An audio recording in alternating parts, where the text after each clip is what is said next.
Merħba l-programm Ras Imbras, jina Mario Xwireb nselmilkom. Studji li differenti li saru fil-Gżejjer Maltin tul is-snin juru li 10% tal-adulti Maltin ta' bejn 20 u 70 sena għandhom id-diabete, jbatu bid-diabete. Fl-istess ħin, adult minn kull erba' huwa obeż f'pajjiżna. X'relazzjoni hemm bejn dawn it-tnejn jekk hemm? U x'inhu jsir biex din il-battalja tintrebaħ? Miegħi Dr. Mario Kakija, speċjalista u konsulent fid-diabete. Grazzi ħafna li ġejt tal-programm. Jien semmejt li Malti minn kull 10 jaf li għandu diabete. Ma tista' tkun iktar jew preċiżali? Wieħed minn kull 10 bej wieħed u ieħor mhix aħna naqtaw dritt fil-fatt naqra inqas. Wieħed minn kull 10 għandu diabete. Mhux kollha jafu li għandhom diabete. Dawn jsiru studji, jaqbdu samples bħalma jsiru tal-elezzjonijiet u dawn l-affarijiet. Taqbad grupp ta' nies, tiċċekkja kemm minnhom għandhom id-diabete u tgħid għandek persentaġġ. Mhux kollha jkunu jafu li għandhom. Ħafna aħjar milli konna snin ilu, għax ovvjament hawn iktar dak li jgħidulu awareness. Imma le mhux kollha jafu li għandhom id-diabete. U qed tiżdied din jew le, ir-rata? Ta' diabete? Ir-rata ta' diabete qed tiżdied. Ir-rata hawn iktar diabete, ħanamlu hekk. Imma parti minna hija għax qed tiżdied ir-rata ta' diabete. Imma l-parti l-oħra hija għax il-popolazzjoni qed tgħix iktar. Allora inti jekk għandek 20 sena r-rata ta' type 2 diabetes hija baxxa ħafna. Jekk għandek 70 sena xi 1 in 4, 1 in 3. Ovvjament nista' 70 sena llum qed jgħixu ħafna iktar milli kellna 30 sena ilu. Allura għandek iktar diabete għax għandek dik il-popolazzjoni kibret. U hija tqisha rata għolja meta qabla ma' pajjiżi oħrajn. Hija żgur mela. Minn fejn ġejja għaliex x'inhi raġuni? Issa, ifhimni Malta hija pajjiż żgħir. Għandna kundizzjonijiet oħra jenna fit-thyroid, għandna affarijiet oħra, affarijiet ċesti fil-moħħ u affarijiet hekk partikolari li nafu li għandna iżjed minn pajjiżi oħra. Naħseb u hekk hija l-idea li hija ġenetika għax pajjiż żgħir u jiżżewġu tinsiex li pereżempju sat-tieni gwerra dinjija kienu jiżżewġu fir-raħal qas fi Malta. Għandek it-taħlit u kien il-kappillan u l-isqof jagħtu whatever kienu jgħidula biex jiżżewġu l-kuġini u dawn l-affarijiet. Dik żgur li tilab parti minnha. Imma allura qed tgħidli isu m'hemmx soluzzjoni biex nippruvaw inniżlu din ir-rata. Kollha ġenetika jew mhix kollha ġenetika, imma parti kbira li hija ġenetika. Issa dan l-aħħar jiena f'30-40 sena fuq il-ġenetika żdiedet il-fatt li qed niċċaqalqu iżjed id-dieta mediterranja m'għadniex nieħdu ħsiebha daqshekk. Qed niċċaqalqu inqas, jiġifieri. Żgur qed niċċaqalqu inqas, qed nieklu iktar kaloriji, u anke jekk ma tikolx iktar kaloriji, tikolli kell ħażin sejna fien. Ta' żmien kulħadd maġġa ħadd ma ċans jagħmel minestra ma nsemmi xejn, għax tu ħafna ħin se tqatta' orajt ġifieri d-dieta nbidlet. Għandek il-fatt li sirni iktar sedentarji u l-fatt li d-dieta nbidlet. Però minnaħa qegħdin ngħidu isma' qegħdin in-nies ibatu bit-sokkor, n-nies obeżi, però fl-istess ħin in-nies qed jgħixu iktar. Ġifieri għax dika veru, imma dika għax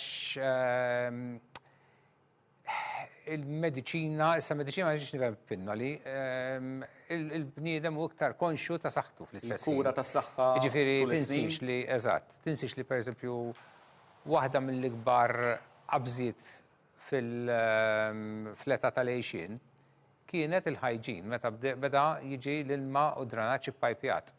Dik qabżet ġi minn average tajna f'40 sena saret 60 sena. Prattikament 50 snin. Mbagħad daħlu l-antibiotics, mbagħad daħlu l-pinnoli tal-pressjoni, alright? Da żmien ikollok attak tal-qalb, chances li tmut bih niżel ħafna, jien meta kont għadni nilħaq, jekk kienu jitlu 10 minn nies bil-attak tal-qalb sa filgħodu għandek xort issib wieħed ħaj. Da żmien jagħmlulek l-angiogram, naħulek il-klott u l-għada jibgħatuk id-dar. Ġifieri hemm affarijiet waħda taħdem daqsxejn kontra l-oħra, però on the whole qed ngħixu iktar b'saħħitna. Però taf tinbidel, fl-Amerika ġabdew jaraw tendenza li l-età bdiet nieżla ta' kemm tgħix. Imħabba xuna probabbli. Minħabba l-obeżità. L-obeżità. Allura prattikament. Fl-istrateġija, nitkellmu ħafna dwar l-istrateġija għad-diabete, u di qed titfassal. Qed titfassal fuq żewġ binarji differenti. Tal-obeżità. Tal-obeżità. Qed titfassal fuq żewġ binarji differenti. Korrett u xux. Jiena sa fejna fjena jiġifieri nvolu f'parti minnhom. Imma hemm strateġija għal prevenzjoni li fl-opinjoni tiegħi l-iktar parti importanti. Aħna tinsewx qed nikkalkulaw meta ngħidu obese hija dak ngħidulu BMI fuq 30. Jiġifieri ma tix tkun oħxon wis biex nitkellmu bil-Malti biex taqa' fil-kategorija. All right? U nikkalkulaw li hemm xi terz tal-popolazzjoni f'dik il-kategorija. Jiġifieri il-prevenzjoni hija l-iktar parti importanti. Dik qed tinħaddem separat, u mbagħad fl-istess ħin hemm kumitat issa li qed naraw x'nistgħu nagħmlu biex nittrattawha. Hija xi ħaġa kompletament differenti u hija importanti wkoll.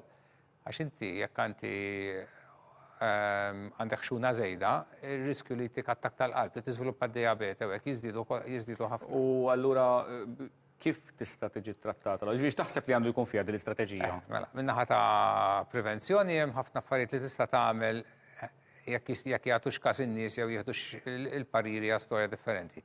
Però jistgħu jsiru anke affarijiet li pereżempju jsir iktar eżerċizzju fl-iskejjel pereżempju, hekk hemm bżonn tittawwal il-ħin tal-iskola għall-argument. Imma minnaħa ta' trattament tibda billi anki inti jekk mort għand it-tabib għax għandek rieħ għall-argument. Jgħidlek isma' ħoda xi attenta xi għandek il-piż żejjed, tix terġa' tiġi wara xahrin naraw kemm inti tiżen. Daw jagħmlu differenza kbira. U mbagħad ovvjament jekk inti għandek il-pressjoni, għandek mar tal-qalb, irid ikun hemm iktar irridu naraw x'nistgħu nagħmlu biex nisfurzaw biex ngħinu dak l-individwu jħossib iktar saħħtu forsi fejna fih, iktar servizzi ta' physiotherapy, exercise physiotherapy li ftit li xejn jeżisti hawn Malta pereżempju. ċerti pajjiżi prescription, riċetta, all right, flok mur tixtri l-pinnoli, tmur il-ġim u naf jissussidjak il-gvern. Ġifieri dawa hemm options. U mbagħad tal-aħħar hemm il-mediċini u li lażmin għandna mediċini li huma pjuttost tajbin relattivament dejjem. U hemm anki operazzjonijiet li tista' tagħmel biex naqqas il-pis li huma tajbin ħafna wkoll. Nibdew xejn bil-mediċini. Il-ġimgħa kien hemm fl-aħbarijiet referenza għal din mediċina partikolari, m'għandix għalfejn qod insemmi l-isem, ma qed jittieħdu minn minnu obeż biex inaqqas il-pis. Daw safe. Hija safe. Safe bħala mediċini bħal kull mediċina, ġifieri, imma daw bdew bħala mediċini ilhom 20 sena jew xi ħaġa issa għad-diabete. Però l-aħħar ftit snin saru xi studji partikolari li wrew li naqsu r-riskju ta' heart attacks u r-riskju li tiżviluppa problemi fid-diabete. Imħabba daw l-istudji li wrew tendenza qawwija li għamlu aħjar, saru studji f'min ma kellux diabete. U skoprew li jgħinu biex tonqos anke f'ma m'għandekx diabete. U issa qed joħorġu studju li juri li jekk inti m'għandekx diabete u tonqos għax issa jekk tonqos għax ħadd il-pinnoli, u l-injections, daw injections issa, jew inqas għax għamilt l-eżerċizzju, eċetera, itnaqqas ir-riskju li jkollok iktar attakki tal-qalb, pressjoni għolja, strokes u anke jagħmlu l-mirat li daw il-mirat. Ma ninsewx li ħafna nies ma jirrealizzawx, pereżempju, iktar m'għandi nieħdu n-nisa pereżempju, iktar m'għandek pis qawwi, iktar għandek riskju ta' breast cancer pereżempju, colon cancer tal-imsaren il-kbar. Għandek assoċjazzjoni mal-piżejjed ukoll pereżempju. Ġifieri dawna jidher issa ħiġi li studju li juri li kollox jonqos. Imma hemm side effects? Hemm side effects bħal kollox. L-iktar komuni huma li komuni ħafna li fil-bidu speċjalment sakemm tiddardar forsi tirremetti u xi diarrea. Hemm imma jgħaddilu xi kollu jwaqqafhom. Mbagħad hemm rari ħafna hemm affarijiet ta' xi iktar serji imma daw rari immens jiġifieri. U jekk inti bdejt tieħu daw l-injections, sewwa, u rnexxielek tirqa' jidher anke Malta kienu daw l-istejjer sewwa kienu fil-40 kilo pereżempju. Ngħidu naqsu 20 kilo fl-istejjer li smajt jiena. X'irdu jagħmlu? Jieħduhom tul ħajjithom kollha biex iżommu dak il-pis? Tittiqpa tagħmel lifestyle tajba. Ġifieri x-xorta titbidla fil-lifestyle. Iva, għax huma jgħinuk biex tibdel il-lifestyle fl-aħħar mill-ħarġ għandna ma tikolx. Bihom, bekk jaħdmu, se jaħdmu fuq affarijiet oħra, imma jaħdmu fuq ir-ras, jaqtawlek l-aptit u dawn l-affarijiet. Imma fl-aħħar mill-aħħar, jekk inti ma tibdilx il-lifestyle, iċ-ċans zumma li jek twaqqafhom ħadeġa teħxin. Ġifieri dawna probabbli jridu jittieħdu għal żmien għal dejjem prattikament jgħidu għal żmien twil. Għal żmien twil.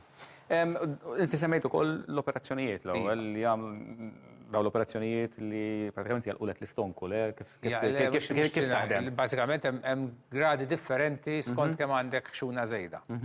Ġifieri jibdew operation relativament żgħira fejn jaqtawlek parti mill-istonku biss. U dik tagħmel tajjeb ħafna u anki tajba ħafna għal min għandu diabete milux bid-diabete ħafna kważi tgħaddilek. U minnu jinna fi kollok xi ħadd jiżen 250 kilos li sfortunatament jibda jkollna u Malta wkoll. Mbagħad jagħmlu jaqtaw l-istonku jweħluh iktar l-isfel u mbagħad kważi mal-musrana kbira biex ngħidlek. U titlef il-pis għax ovvjament ma jkollokx fejn jassorbi l-ikel. Ovvjament għandek ir-riskju tal-operation, u iktar ma tkun qawwi iktar għandek riskju ta' problemi bl-operation. Ma għandek ir-riskju ta' mal-absorption, ġifieri li il-ġisem ma jassorbix ir-raġuni li tida taħdem, imma mbagħad għandek sustanzi ġifieri kont tittieħu pinnoli u forsi anke ta' vitamini u hekk li tkun tirreplaceja. Imma ġifieri imorru tajjeb ħafna speċjalment id-diabetics. Ġifieri dawn jekk tagħmel l-operation fl-ewwel speċjalment 5 snin ta' meta joħroġlok it-sokkor, prattikament tista' tqis ruħek imfejjaq. Ovvjament dejjem tibqa' ftit attent u dawn l-affarijiet. Però ġifieri jaħdmu sew, però huma operation, ġifieri. U ma shortcuts, qishom ġifieri xi ħadd li jrid jilqa'. ċertu punti għal shortcut, imma l-problemi hija li biex tagħmel id-dieta u iżomma u l-eżerċizzju iżommu hija diffiċli immens għax il-ġisem jipprova jżomm kemm jista' jkun enerġija ġewwa. Għax aħna ma rridux inqisu li tiftaħ il-friġġ u ssib l-ikel, dan il-ġisem ilu jinnaf miljun sena l-argument għal-għom dritti. Dak iż-żmien jinnaf jekk jew Neolithic Temples 50,000 sena ilu hawnhekk. Tmur forsi ssib xi siġra tieħu xi frotta u forsi taqbad xi fenek b'xi mod jew ieħor u tieklu. Ta' żmien qed tmur tiftaħ il-friġġ, allura il-ġisem jagħtem biex ikkonserva dak li l-ftit li ssib iservik. Ta' żmien mhix problema tiftaħ il-friġġ ħaġġelat. L-istil ta' ħajja nbidel għal-kollox, mill-mod kif evolva l-ġisem tal-bniedem. Lejt mim, il-COVID affettwa l-persuni bid-diabete? Ġifieri, affettwhom mill-lat ta' kura forsi naqsu l-attenzjoni fil-kura li qed jgħidu? Affettwa dejjem. Ma naħsibx affettwatna daqs pajjiżi oħra u Malta, għax is-servizzi baqgħu għaddejjin, il-pazjenti għadu attenti, però kelli pazjenti fejn beżaw jesqu lejn l-isptar jew anke għat-tabib tagħhom, ġiew għamlu 2-3 ma jersqu mkien. U hemm ukoll evidenza li żiedet ir-riskju tat-type 1 li hija tat-tfal biex niftehmu hekk għax ħafna nies jisibuha tat-tfal. Ġifieri f'ċertu etajiet żdiedet bit-3-4 darbiet. F'Malta din jew Malta u l-Ewropa u naħseb id-dinja kollha. Riżultat ta' xiex? Xi ħaġa għandha x'taqsam ma' dik l-era tal-COVID. Jekkux il-lockdown, jekkux il-virus tal-COVID innifsu ħadd ma jaf. Imma hemm indikazzjoni li min kellu l-COVID. Mhux kulħadd. Ġifieri ma naħsbux li at least l-istudji li saru s'issa ma jindikawx li huwa t-tort tal-COVID dirett, tal-virus tal-COVID dirett at least. Ma min jaf. Bħala konsulent f'dan il-qasam fid-diabete, l-appell tiegħek lill-poplu Malti? L-appell huwa li wieħed joqgħod dejjem attent li jiekol bil-galbu, jgħix ħajja b'saħħitha fis-sens daqsxejn eżerċizzju ma jagħmilx ħażin, u jekk tħossu l-inqas ħaġa tmur għand it-tabib, però tinsewx li d-diabete, pressjoni u dawn l-affarijiet, bl-Ingliż jgħidulhom silent killers. Ġrid titmur tagħmel iċ-check-up, all right? Għand ħafna pazjenti għax ma ħassejt xejn, hija, ma għalhekk tgħidulu check-up. Għax kieku tħoss xi ħaġa, mort tara x'għandek hu. Ġifieri titraskurawx. Dr. Mario Kakija, grazzi ħafna tal kont miegħi programm Ras Imbras. Ras Imbras kuljum fit-3 ta' war nofsinhar, fis-6 ta' filgħaxija u ssibuna wkoll l-intervisti kollha ta' Ras Imbras fuq YouTube. Insemmilkom.